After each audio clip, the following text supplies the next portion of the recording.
Hello बच्चों, आप देख रहे हैं HTV Tots TV।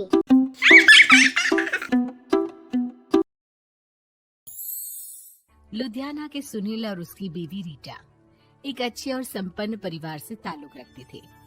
एक दिन रीटा की भाभी उसके घर आती है। रीटा, तुझे तो पता है तेरा भाई कुछ नहीं करता, ऊपर से 2 बच्चों की जिम्मेदारी, बेटी भी बड़ी हो गई है। तू तो बुआ है, कुछ मदद कर सकती है तो कर देना।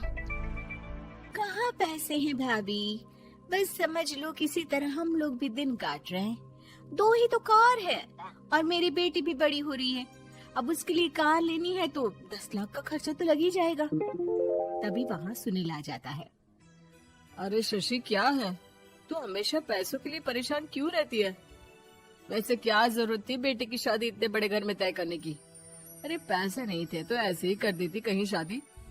इतने बड़े होटल में क्यों कर रही है शादी? लेकिन यहाँ तो मामला शादी का है, डेट तय है। दरअसल तेरे भतीजे के PF के पैसे आने हैं, पर उसमें देर हो रही है।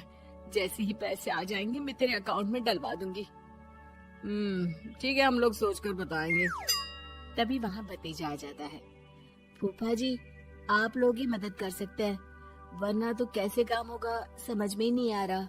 मैं वादा करता हूँ जैसे ही पैसे आ जाएंगे मैं आप लोगों को वापस कर दूंगा। हाँ भाई, ठीक है। अब देख भाई, हमारे लड़के तो सारा दिन घर पर पड़े रहते हैं, ना कमाते हैं ना कुछ कमाने की इच्छा रखते हैं। लेकिन चल ये ले, कितने पैसे चाहिए? जी 4 लाख रुपए। ठीक है, लेकिन पैसे ध्यान से वक्त पर वापस लौटा देना। सुनील मुसीबत के वक्त बीवी के भतीजे की मदद तो कर देता है, लेकिन उन लोगों के जाने के बाद देख ले रीटा, तेरे मायके वालों ने मांगा तो दे दिया, वरना इन लोगों का मुझे कोई भरोसा नहीं है। अरे क्यों भरोसा नहीं है? इससे पहले तो कभी इन लोगों ने आपसे मदद भी नहीं ली। हाँ, ली तो नहीं, लेकिन पैसे की किल्लत ही रहती है ना इन लोगों के पास। अरे ठीक है ना, नहीं लौटा पाए तो भतीजे के ससुराल से निकाल देंगे। सुना है बड़े घर में शादी हो रही है। सुनील और रीटा पैसे तो दे देते हैं, लेकिन अगले रोज ही। हाँ भाई साले साहब, क्या हाल है? ठीक हूँ जीजा जी। क्या बात है, सालों बाद आपका फोन, जरूर कोई बात होगी, बताइए ना। अरे वो तेरी बड़ी भाभी आई थी, बेटी की शादी कर रही है ना, तो पैसे लेने के लिए मैंने दे दिए 4 लाख। सोचा भाई किसी गरीब की बेटी की शादी हो रही है, पुण्य मिल जाएगा। अच्छा किया जीजा जी, उनका बेटा बहुत मेहनती है, जल्द ही लौटा भी देगा। वहीं रीटा भी फोन करके हर किसी को पैसे देने की बात करती है। रीटा की भाभी शशि के पास उसके भाई का फोन आता है। तूने सुनील से पैसा लिया है क्या? नहीं भाई, सिर्फ बात की है, बोल तो रहा है कि दे देगा। वो लोग मदद करने वालों में से नहीं है, और मदद कर भी दे लेकिन समाज में गा गा कर हालत बुरी कर देते हैं। अब गाने दीजिए ना भाई, मैं क्या कर सकती हूँ, मेरे पास कोई ऑप्शन भी तो नहीं है। बेटी की अगले हफ्ते शादी जो है।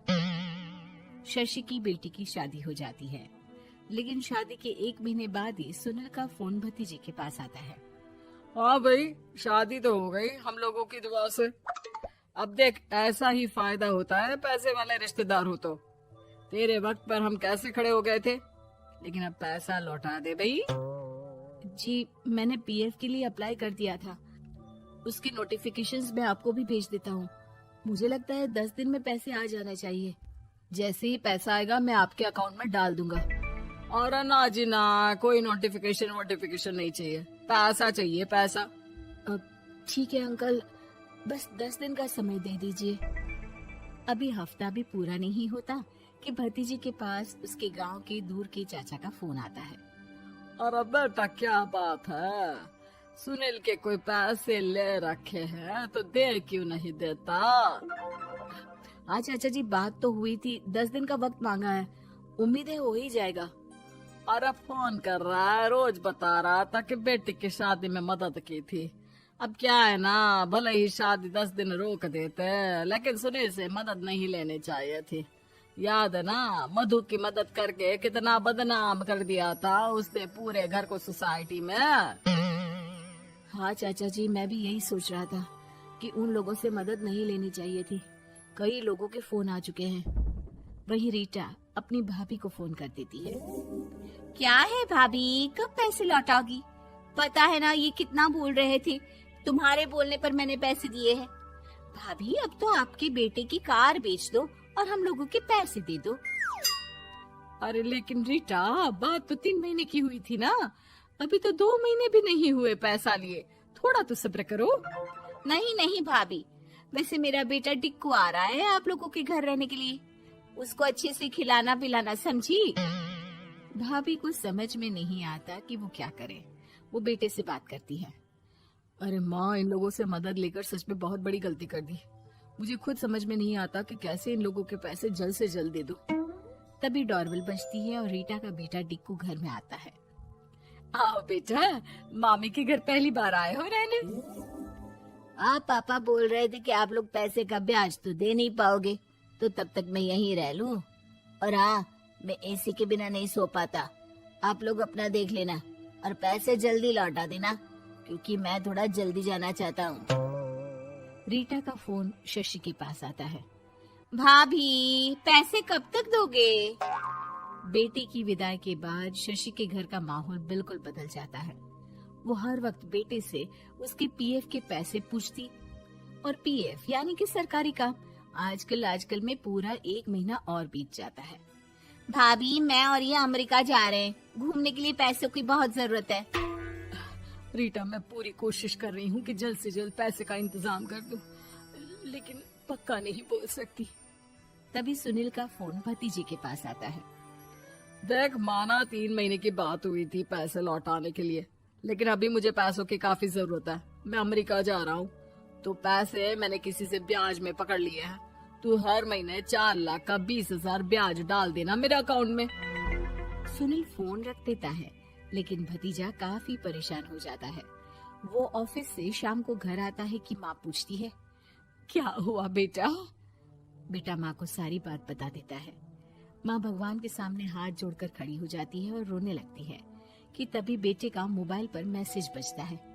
माँ, पीएफ के पैसे आ गए। और वो ऑनलाइन ही सुनील के पैसे वापस कर देता है। भला हो भगवान का। लेकिन आज एक बात तो समझ में आ गई, मदद हमेशा उन लोगों से लो जो मदद के बदले आपसे मदद में दी गई रकम ही वापस लें, ना कि समाज में आपकी इज्जत। अगर आपको हमारी स्टोरी पसंद आई हो तो वीडियो को लाइक करें और ऐसी और स्टोरीज देखने के लिए चैनल को सब्सक्राइब करें और वीडियो आप तक टाइम से पहुंचती रहे इसलिए बेल आइकॉन दबाना ना भूलें।